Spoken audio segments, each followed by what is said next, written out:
The Tale of Peter Rabbit by Beatrix Potter. First published in 1902.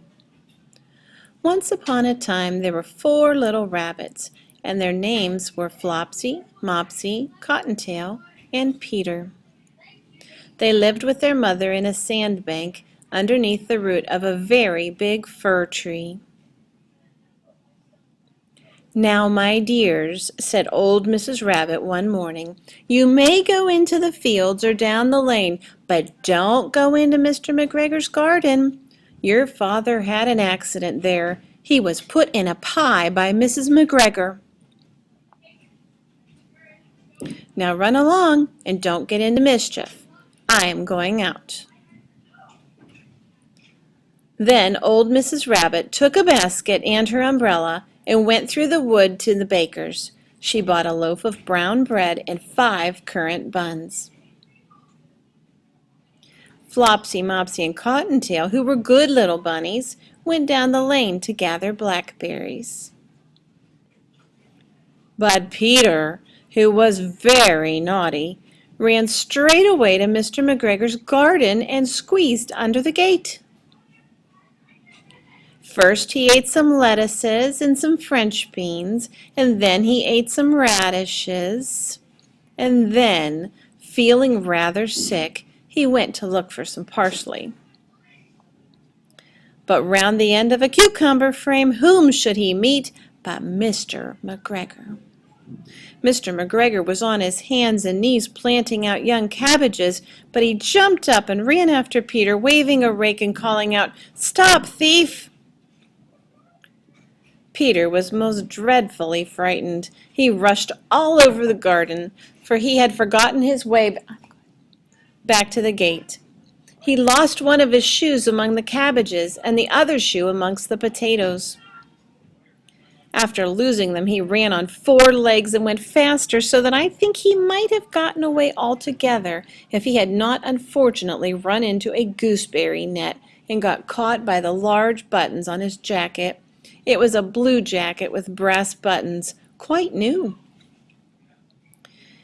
Peter gave himself up for lost and shed big tears, but his sobs were overheard by some friendly sparrows, who flew to him in great excitement and implored him to exert himself.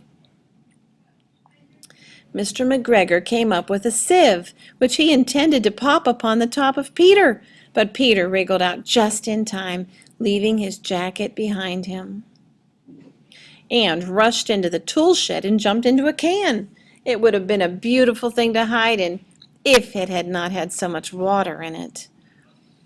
Mr. McGregor was quite sure that Peter was somewhere in the tool shed, perhaps hidden underneath a flower pot. He began to turn them over carefully, looking under each.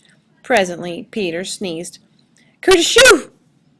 Mr. McGregor was after him in no time, and tried to put his foot upon Peter, who jumped out of a window, upsetting 3 plants. The window was too small for Mr. McGregor, and he was tired of running after Peter. He went back to his work.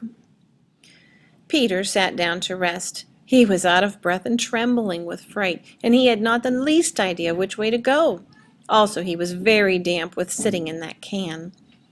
After a time he began to wander about, going lippity, lippity, not very fast, and looking all around.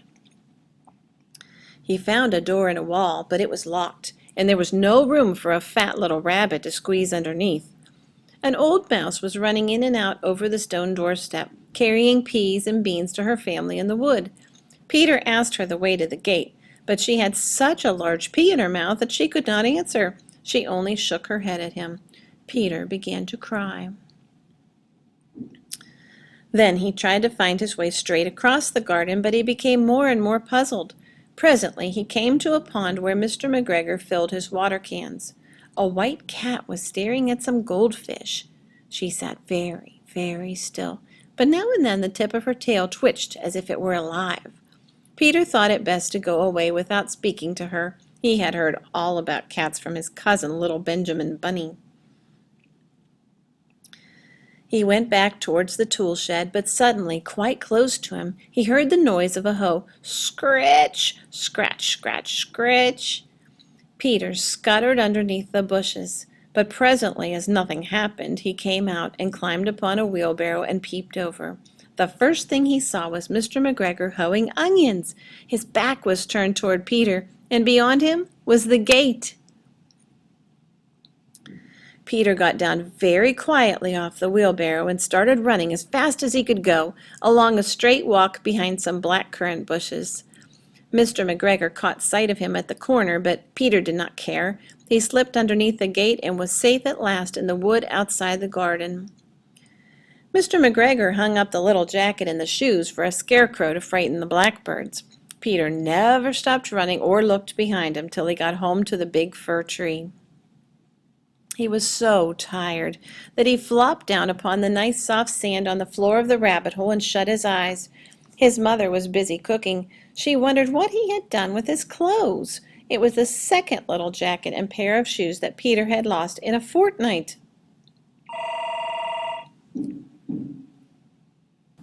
I am sorry to say that Peter was not very well during the evening. His mother put him to bed and made some chamomile tea, and she gave a dose of it to Peter, 1 tablespoon to be taken at bedtime.